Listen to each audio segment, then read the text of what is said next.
Hey everyone, welcome to a quick tutorial on how to composite images in Photoshop. So this is a quick example of what we're going to be doing within Photoshop. Basically taking two different photos, putting them together, trying to match them so it looks like it's one photo, but it also doesn't have to necessarily match. You can just composite images that might look cool together, and I'll kind of show you how to do that. So let's dive straight into this, but first I just wanted to thank one of my students on the Photography Master course on Udemy who asked about this topic because I think it's a good topic to teach, and it's really actually a lot of work to learn exactly how to do it properly. And as you can tell here, this isn't a perfect image, but it's a cool thing to play around with, and practice makes perfect. So if you're in Photoshop, or whether you're in Photoshop or not, take your photo that you want to composite and we will open them in Photoshop. But first, let's just see the two photos that I am using.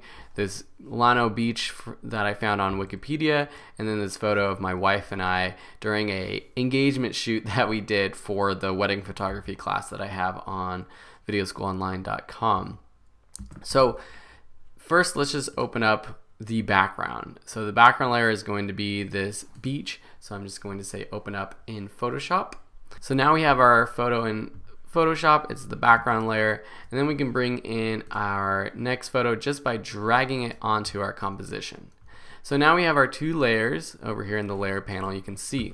Now, one way to composite images is just through blend modes, and you will see the blend modes up here above the layer panel next to opacity. So you can scroll through these different options by clicking and selecting one, or you can select your layer, make sure that it's placed on your composition, so pressing the return key, and then holding shift down, you can hit the plus or minus keys on your keyboard.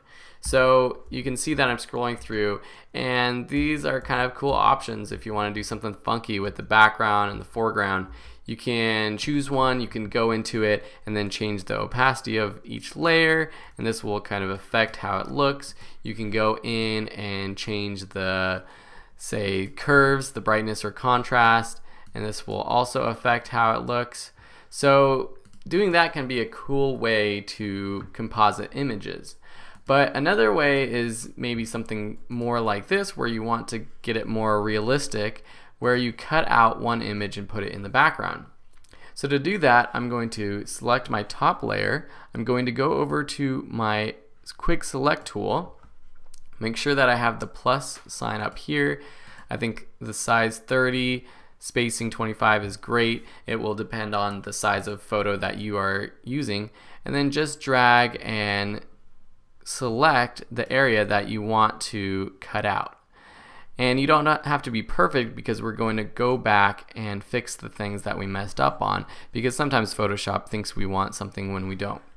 So to do that, just go click this minus tool. So you see here it grabbed this tree in the background, go in, and let's see what else. We got this little hole down here, so let's go in and subtract that. We can decrease the size of our brush by hitting the brackets on our keyboard, something like that. And you can see it's not perfect, but you can go in and actually make it completely perfect if you want. Or another thing that we can do is click this refine edge, but before we do that, make sure you have auto enhance selected. That will help it make better selections. But select that auto enhance, and this module will pop up. And you'll see that it picked up some of these lines over here, and that will be gotten rid of by clicking the smart radius, increasing the size of the smart radius, smoothing it out a bit, and then feathering a bit. We can even add some contrast, and just do this until the edge looks a little bit good. But you'll see here that I missed this spot down here, so let me just go back. And before we do the refine edge, do that. I'm just going to get rid of any area in the middle right here. And then let's do the refine edge. Smart radius, go up a little bit. You don't want to go too much because it can get a little wonky. And then I basically do a little bit of smoothing, a little bit of feathering, a little bit of contrast, which seems to help select more defined edges. And then you could expand it or not with this shift edge, but I'm not going to do that for now. I'm just going to hit OK. And now it will compute that. It will select what you have selected, and then you hit copy, so Command C on a Mac or Control C on a PC, and then paste, Command V. And that creates this new layer. If I turn off this bottom layer, you'll see that this new layer is here. Great. So this is looking pretty good already, but we have some edits to do to make it look even better. So this one, you can see the first thing that I did is resize it just to make it look a little bit more natural. It's kind of hard to tell because I don't have the photo with our legs. That would have been better to actually put in this image, but I think that looks a little bit more better. Then we want to change the color. So I'm going to duplicate this layer by just dragging it into this new item window. I'm going to rename this hue. I'm going to change the hue so that it matches more of the background. The weather when we were shooting these engagement photos was cloudy. It was a hot summer day, but it was a little bit muggy. The sun was behind us, and you can tell here that the sun would probably be shining directly on our faces in this photo at the beach. So go up to Image, Adjustments, Hue, Saturation, and now there's 100 million trillion ways to do this in Photoshop, but this is just one of them. Basically, I duplicate each layer, and then I add a new effect to it, and then I can go back to the previous layer if I need to. So hue saturation, let's just play with this hue to see what it looks like. You can see if I drop it down to the negatives, it becomes a little bit more magenta. I want it to be maybe a little bit less magenta, making it a little bit yellowish green, and that looks pretty good. You can uncheck this preview to see what it looks like. You can see that it just blends a little bit better with the background. The next thing we're going to do is duplicate, so I'm just going to drag this into a new composition or new item. Turn off this bottom one and call this levels. Go up to Image, Adjustments, Levels. I'm just going to change the levels a little bit to try to match the background. So maybe make it a little bit more contrasty and then brighten it up just a little bit more. So something like that looks pretty good. Okay, so there's one more step. You can see it's a little bit different. I think I added a little bit of saturation to the hue, so let me just duplicate this one more time. Or actually, I'll just do that quickly to this layer. Adjustments, hue saturation, and then I will add a little bit of saturation so it matches the background just a little bit better. But there's one more thing that you'll notice. It's a very subtle thing, but this background is a little bit blurry in this image, where here the background is completely sharp. And that's not typically how a photo would look if you were focusing on the couple right here in the front. It depends on what camera you're using and everything, but I think it would look better if the background was a little bit blurry. So to do that, I'm just going to unlock this background layer. I'm going to duplicate it. And on this top layer, I'm going to go up to Filter. I'm going to go to Blur and then Gaussian Blur, and then add something like this 10 pixels or so. Now that looks a little bit funky, and the reason is because the sand up here and the trees over here might still be a little bit more in focus than this background clouds way over here. So how are we going to make that look better? We're going to erase some of this blurry image so that part of it is in focus and part is blurry. An easy way to do that is to drag this into this little button down here, which will create a mask, and we can erase some of this layer mask by selecting this white box over here, going to our brush by just pressing B on our keyboard. We can change the size and hardness up here. I typically use a very large and not so hard brush, so very soft and feathered. And then make sure that your brush is on black to erase the image, so it's erasing some of this white. And just go down here towards the bottom. And when I did this, I started with just the bottom, so this looks a little bit better because the sand right here would be in focus with us.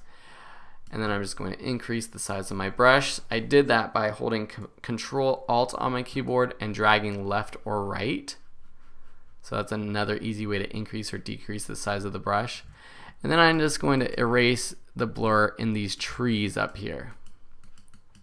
So I'm assuming that the camera that we used was a little bit, the aperture was rather small actually, so that the depth of field was big. And so all this stuff I think would be in focus. So I can go in and clean this up even more with these trees up here. Basically, I just want these clouds in the background and maybe the little horizon out here out of focus. Now you can go in, play with this. You can actually create multiple layers of blur depending on, maybe you want part of this image back here to be less blurry than the sky. You can do that. I'll just show you that really quickly. That will improve how this looks even more. So I'm going to add this to a new layer, filter, go to blur, Gaussian blur. Let's just say 5. And then I'm going to again drop this into a new layer mask, select the white, press B to bring up my brush, set the size, and just blur down here. Maybe just right here on this tree in the foreground. And we can, so I just erase some of that image, but to bring it back, I can switch this to the white brush and paint on and bring it back. Because maybe I want the tree behind my head to be out of focus a little bit. That will make me stand out a little bit. So something like that looks even better than something like this, I would say. So, wow, that is a quick composite image tutorial in Photoshop. You can see that it's not perfect. You can see the sun shining on my arms like this, and you can tell that's coming from the background of this original photo. But in this photo, it looks pretty good. We can also do a little bit of burning and dodging. So if we take this levels and call this burn dodge basically increases or decreases the brightness of a specific area. So we can do this burn tool to decrease the light. So say Isabel, the back of her, we want to be, actually that would be in the sun. So the front of her would be a little bit darker. The back of me would be a little bit darker. And make sure you have the right layer selected. And then the dodge tool, so the back of her would be a little bit brighter, and the front of me would be a little bit brighter as well. So something like that you can kind of play around with, make it look a little bit more realistic. And there's tons of other things you can do to make this look even better, but I think that's a quick, good overview of what you can do in Photoshop to composite images.